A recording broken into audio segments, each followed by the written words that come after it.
Hi everyone, Heimdall, the Keeper of the Bifrost here with Rhyme Signatures, the nerdiest music review this side of keeping those pesky Midgard lot out of Asgard. And today we're going to be doing a review of the new Seven Impale album, Summit.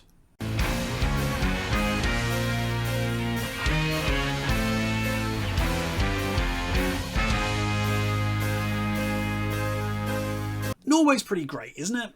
They've given us Edvard Munch and his famous painting Screaming Scared Man. They made fjords cool again after so many years of them being considered the losers of coastal features. And they invented Svalbard to give polar bears a place to hang out together with all the humans they could eat. They've also given us some pretty amazing progressive rock bands. I mean, let's do a quick who's who. You've got Gazpacho, Motorpsycho, Enslaved, Pagan's Mind, Green Carnation, Jagged Jazzist, Isan, Ulver, Leprous. The country is no slouch when it comes to incredible music, and Seven Impale deserve to be on this list. And if you weren't aware of this band before now, then you'd better get ready for a new obsession, because this is the real deal. Formed in 2009, the band would eventually put out their debut record, City of the Sun, in 2014, and it remains to this day one of my all-time favourites, merging old-school sounds with fresh new ideas and jazzy passages to create something singularly unique that sounded like something you kinda remember from decades ago, but also like nothing you'd ever heard before. Now, if I'd been reviewing music all the way back in 2014, it probably would have topped my year-end list, or at the very least been top 3 material. The sophomore 2 years later, Contrapasso, was good. It wasn't up to the scratch of the first album. I felt it perhaps it outstayed its welcome just a teensy bit, as this follow-up came in at nearly 70 minutes long. And as I've always said, the second you bring an album over the length of one vinyl, you better have a good-ass reason for doing so. It's still a great album, make no mistake, but I just felt it didn't really justify the increased length. But then we had radio silence for like 7 years. Was that it for these guys? In truth, I'd almost forgotten they existed, but then as word spread throughout my usual hunting grounds that not only were they back, but that this could be their best record yet. Summit, the peak of the mountain, the highest point you can reach. It all seems wonderfully apt, as I do think that the band have reached new heights with this one. This is scratching an itch that I had forgotten I even had, and has firmly cemented itself into my brain with its breathtaking display of virtuosic musicianship, tasteful compositions, and absolutely bonkers creativity. The album is a bit more of a throwback to City of the Sun in its structure, comprising 4 songs across 44 minutes, with the shortest of these being around 9.5 minutes long, and the longest nearly 13.5. It's pure prog, and it immediately sets in my mind an idea of what we can expect. Lots of ideas, lots of stylistic switching throughout the album, and plenty of room for growth and experimentation across each and every track. And you know what? It feels pretty good to be right. Opening track Hunter sets things off nicely with an extended sinister piano tone. The song takes its time, establishes an appropriate mood and atmosphere beautifully, and works incredibly well to give the listener an idea of what Seven Impale's sound is all about. The saxophone kicks in after around about a minute or so, and you'll be immediately transported back to memories of hearing King Crimson for the first time. This band kind of feels like if you took King Crimson, blended in some Van de Graaff Generator, and went to a seedy, darkened jazz club drenched in smoke with the stench of sweat and whiskey in the air. This is not a cheerful song, and this is not a cheerful album. This is a band who clearly take their craft very seriously, almost to a fault.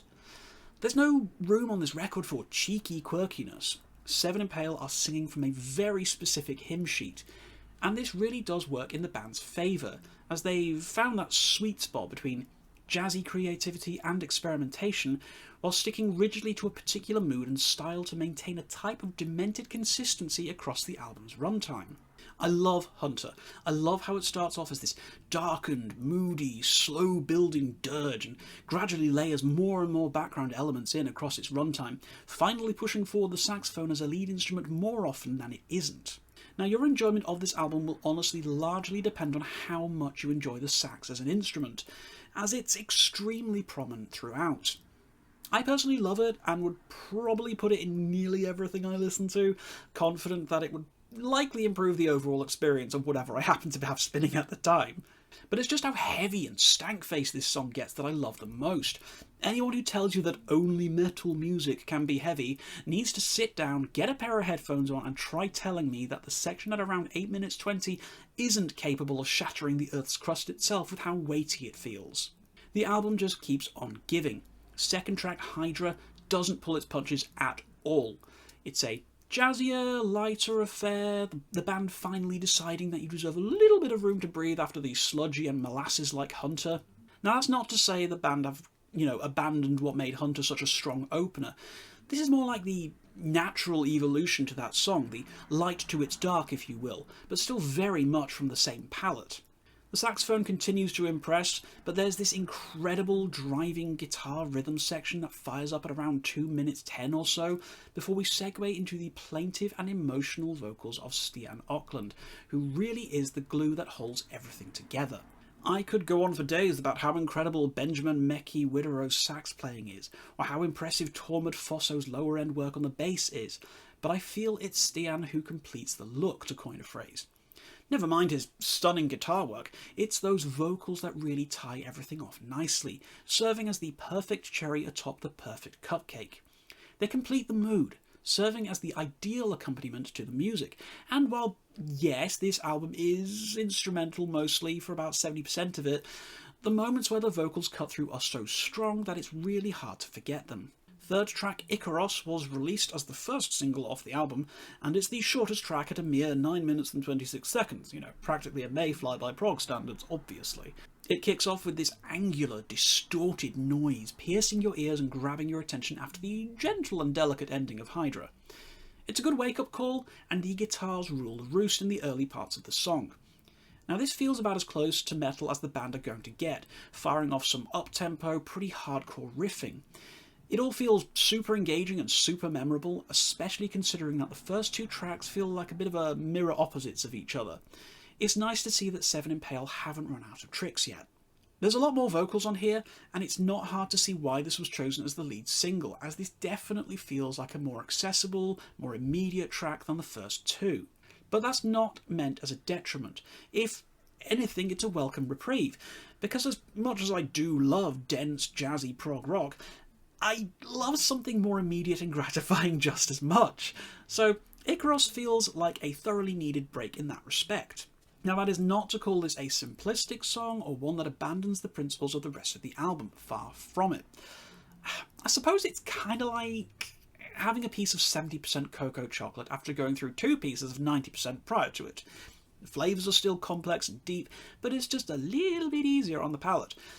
And as anyone who's ever tried eating too much 90% cocoa chocolate before will attest, you can only have so much of that before, frankly, it exhausts you. And the same is kind of true here on Summit. It's a good job that this is some damn fine gourmet dark chocolate then, and not some weak sauce Cadbury Bourneville nonsense. Final track, Sisyphus, is the longest track, and surprise, surprise, also my favourite. My break from tradition, after all. There is so much going on this track, it feels like the band has taken every element from all 3 tracks prior to this and jumbled it together into one enormous, atmospheric supercut. Things start off low and slow, almost sensual, as the instrumentation keeps things stripped down and restrained for a few minutes.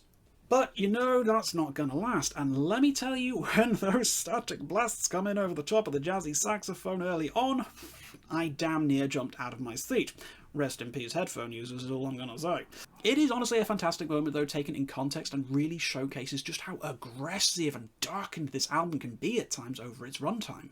It's the perfect blend of chill jazz club vibes with the sound of the literal end of the world that makes this such a good song for me though. Now, I've always been a big fan of music that rollercoasters up and down in moods and themes over its runtime, and Sisyphus feels like the best example of that on Summit. It's this constant rubber banding of intensity and having your skin melted off with the dirge-like guitars and wall of sound before segueing effortlessly into an emotive and musically complex saxophone solo with delicate acoustic guitars and gentle keyboards underneath it all. The whole experience feels like a stress simulator 1 minute and then a day at the beach the next. You're dodging cannon fire on a Napoleonic battlefield, and then you're meditating at the top of a mountain with nothing but the wind and the sound of rain. I love this record. For all its complexities and intricate jazz work, at its heart lies an album crafted by masters of their art, and I can't recommend this one enough for people who like music to work against them until you learn to follow the path it's on. So, what else can I say about Seven Impale's Summit? Considering that I've gone the past few years almost forgetting the band existed, I listen to a lot of music, give me a break, the band have returned to my graces with style and conviction, and I couldn't be happier with what they've delivered to us with Summit. It's honestly hard to think of a better pure progressive rock album than this one in 2023, and for as much as I love my outlying genres, you know, those who only dip their toes in the progressive soup, there are times where I need reminding why my bread and butter is prog rock, why I love this kind of music so much, and Seven Impale have done precisely that for me. Prog's home, guys, pack it up, it's going to be hard to do better than this before the year is done. Recommendation on this one is a really easy one here. Pick this up in physical format, please, goodness me. Don't sleep on this one. Summit is a mountain worth climbing, because the views from the top, unbelievable. This is all, of course, my opinion, as you know, guys, so if you have listened to Summit, please tell me what you thought about this record in the comments down below. If you did like this video, please do share it around with anyone else who you think would possibly enjoy it, and please do consider subscribing to the channel for some more content. If you really, really like what I do as well, please also consider clicking my Ko-fi link in the description box down below to help support the channel. And until next time, guys, as always, keep your rhyme signatures extremely odd.